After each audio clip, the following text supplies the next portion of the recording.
बार फिर आज के वीडियो लेक्चर में आपका स्वागत है।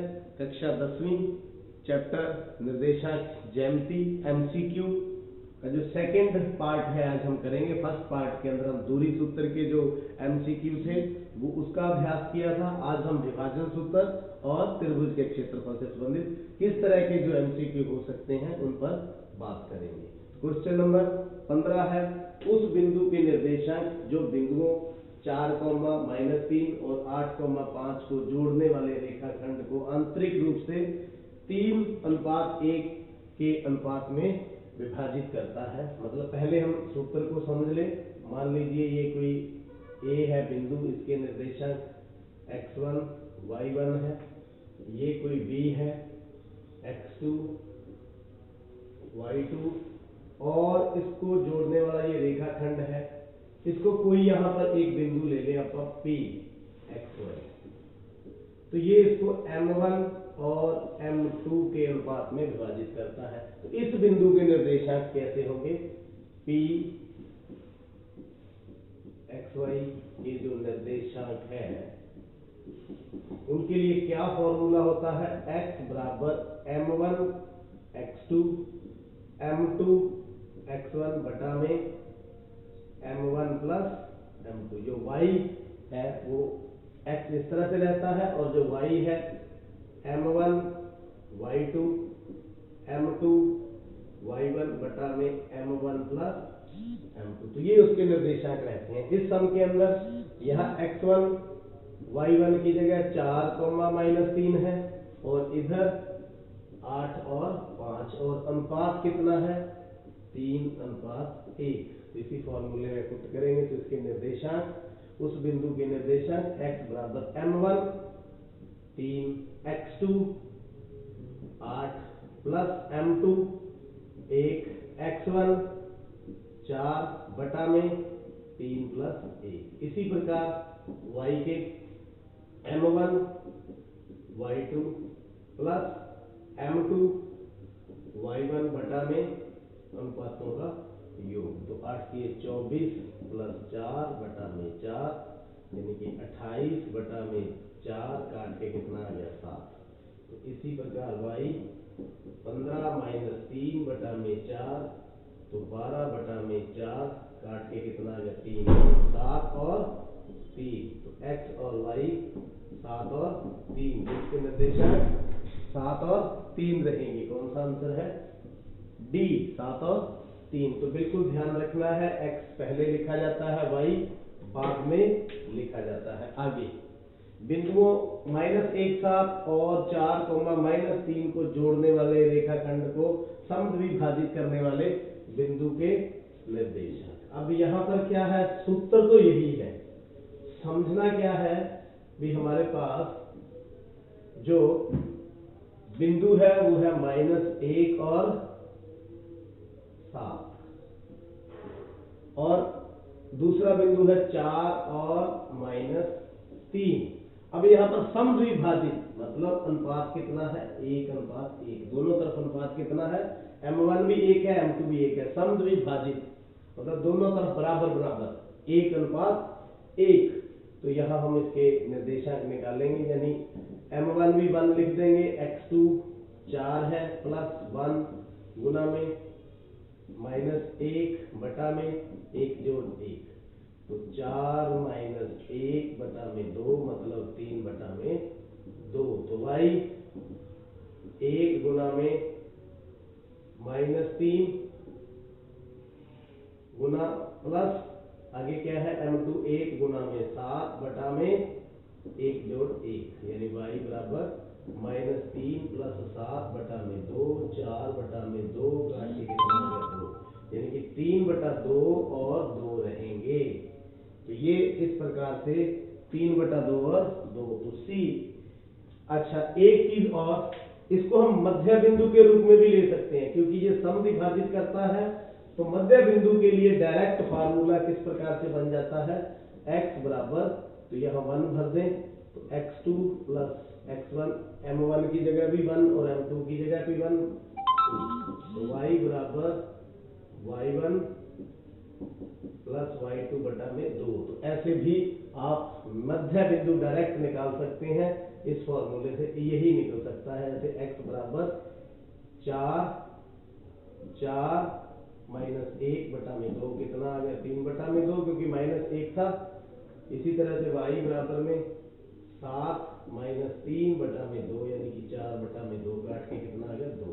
तो इस प्रकार आप डायरेक्ट मध्य बिंदु का फॉर्मूला लगा सकते हैं। तो आगे क्वेश्चन नंबर 17, बिंदुओं -5 और 7, -5 और 7, 5 और -7, 5 और -7 के मध्य बिंदु के निर्देशांक। अब यही फार्मूला हम लगाएंगे। मध्य बिंदु के निर्देशांक दोनों का जोड़ बटा 2, x1 प्लस x2/2, -5 प्लस 5, ये -5 ये +5/2, यानी कि आ गया 0/2, यानी कि 0।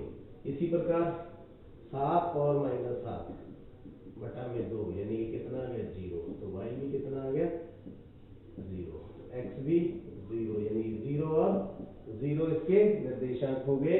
तो आंसर इज बी। आगे चलते हैं। बिंदुओं एक P है और एक R है। P और R, ये P बिंदु, ये मध्य बिंदु कोई भी ले लें A, और ये R, इनको मिलाने वाले रेखाखंड -6 और 5 के बिंदु, ये हो गया -2 और 3। तो अनुपात तो दिया हुआ है, ये एक भी बिंदु दिया हुआ है। मध्य बिंदु के निर्देशांक a/3 और 4। तो देखिए एक्स वाई जो ए बिंदु है उसके निर्देशांक वही फार्मूला रहेगा, x बराबर x1 प्लस x2/2। क्यों? क्योंकि ये मध्य बिंदु है। क्या है ये? मध्य बिंदु। तो x कोऑर्डिनेट हमारे पास है a/3 -6 -2/2। धीरे धीरे सॉल्व करेंगे। a/3 -8/2, काट के कितना आ गया 4। तो a बराबर -4 गुना में 3, कितना आ गया -12। तो हमें y कोऑर्डिनेट लेने की जरूरत नहीं है। y जो है निर्देशांक, क्योंकि x से ही हमारा निकल गया। a की वैल्यू निकालने की, कितनी आ गई -12। तो आंसर इज ए। आगे चलते हैं क्वेश्चन नंबर 19। क्वेश्चन नंबर 19, बिंदु 3, 4 की y अक्ष से दूरी, ये y अक्ष,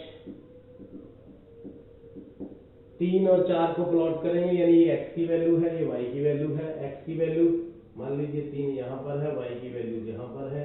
तो ये y अक्ष है, y अक्ष से इसकी दूरी कितनी है 3। कितनी है दूरी? मतलब ये कह लो जो x जो निर्देशांक होता है वो y अक्ष से उसकी दूरी होती है। कितनी है 3, ये समझ लीजिए।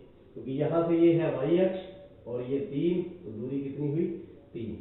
आगे 20वां क्वेश्चन, यदि a -2 और 0 की y अक्ष से दूरी। अब -2 और 0 यानी कि x तो है -2 और y कितना है 0, तो इसकी दूरी ये देखिए ये दूरी है।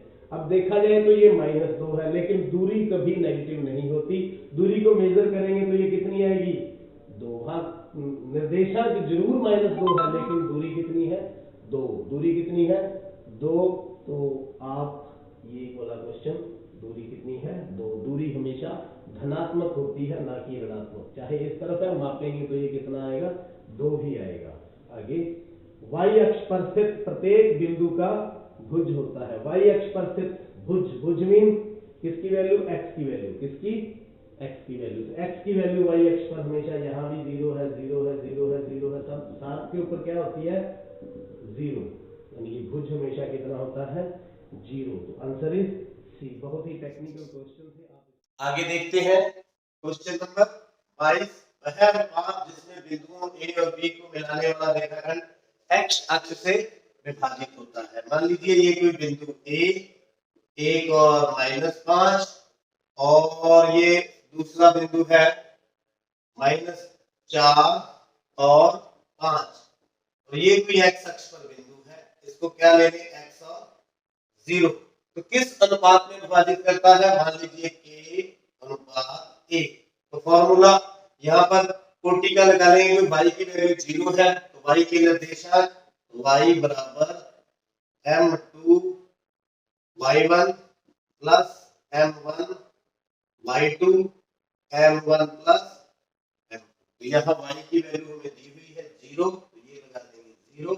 m1 कितना है, m2 कितना है 1, y1 कितना है माइनस का 5, m1 कितना है k और y2 कितना है 5 बटा में k प्लस 1। तो k प्लस 1 को इस साइड ले जाएंगे तो कितना हो जाएगा 0 माइनस 5 प्लस 5 k। तो 5 k बराबर में 5, 5 को इस साइड ले आए तो k बराबर 5 बटा में 5 कितना आ गया 1 बटा में 1। तो k अनुपात 1 मतलब 1 अनुपात 1।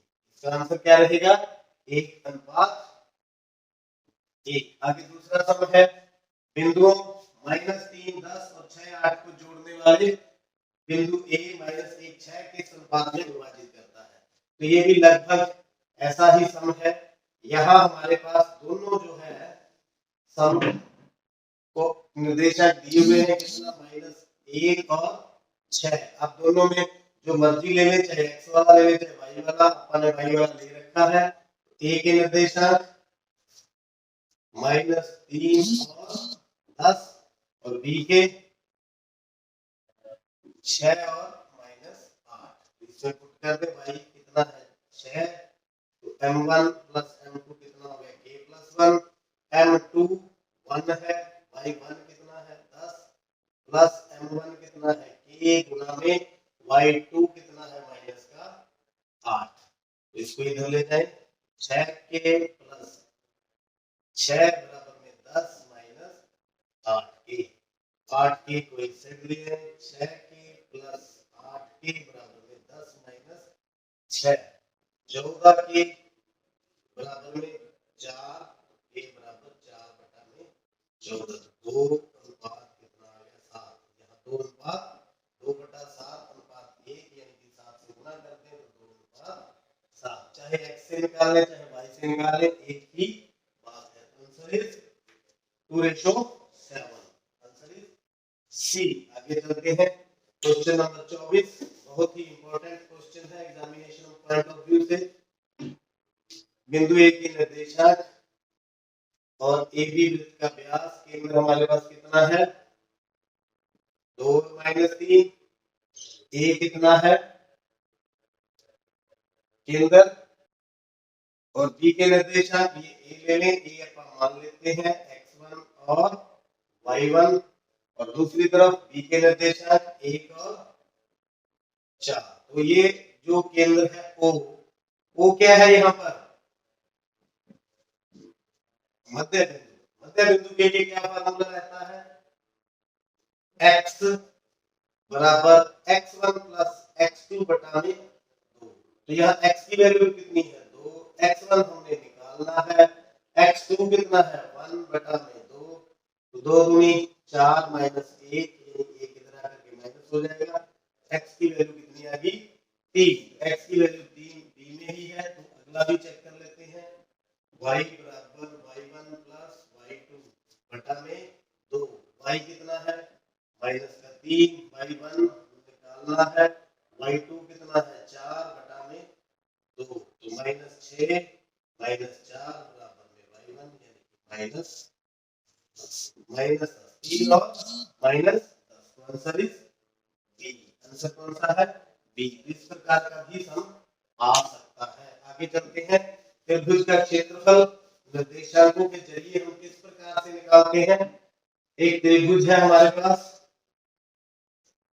ए बी सी, इसके निर्देशांक x1 y1 x2 y2 x3 y3। तो अगर निर्देशांक दिए हैं किस सूत्र के द्वारा हम क्षेत्रफल निकाल सकते हैं।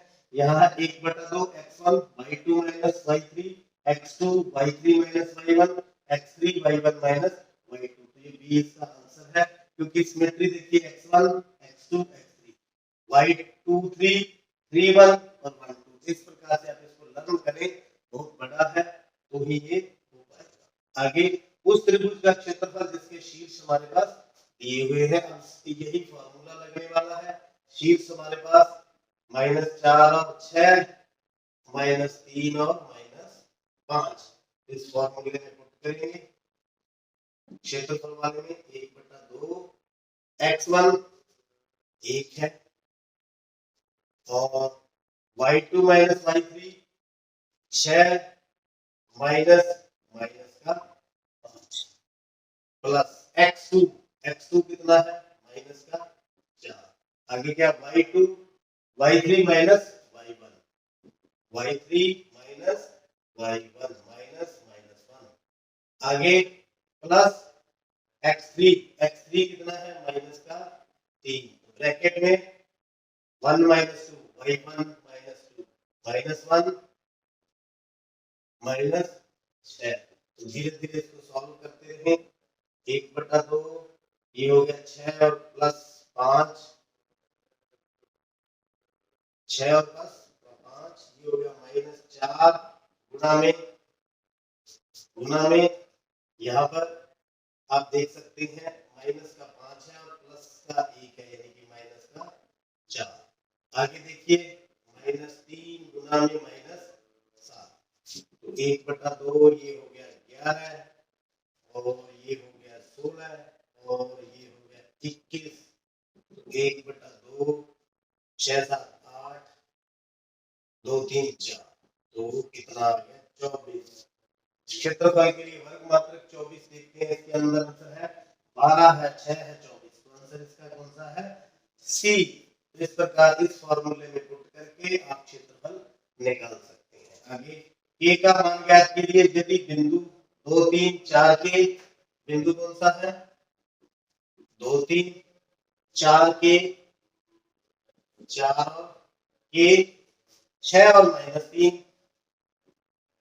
6 और -3, तो ये बिंदु संरेखी है। संरेखी का मतलब क्या है, इसका क्षेत्रफल कितना है 0। ये एक ही लाइन पर होंगे, तीनों एक ही लाइन पर होंगे ए बी सी, तो इनका क्षेत्रफल क्या हो जाएगा, क्षेत्रफल कितना हो जाएगा 0। तो क्षेत्रफल के लिए ये फॉर्मूला है, इसमें पुट कर देंगे, इसमें 0 को लिख देंगे 1/2 x1 2 है y2 - y3 के प्लस 3 हो गया क्योंकि यहाँ -3 था।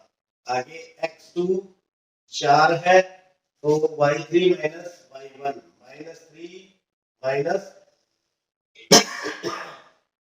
-3 प्लस x3 कितना है 6 तो y1 - y2 3 के बराबर में 0। तो ये 1/2 को इस साइड ले जाए तो 0 हो जाएगा। 2 के प्लस 6 माइनस 6 चौका 24, आगे प्लस 18 -3 के बराबर 0 गुना में 2/1, 2 ऊपर चला गया 1 नीचे, तो ये कितना हो गया माइनस का k।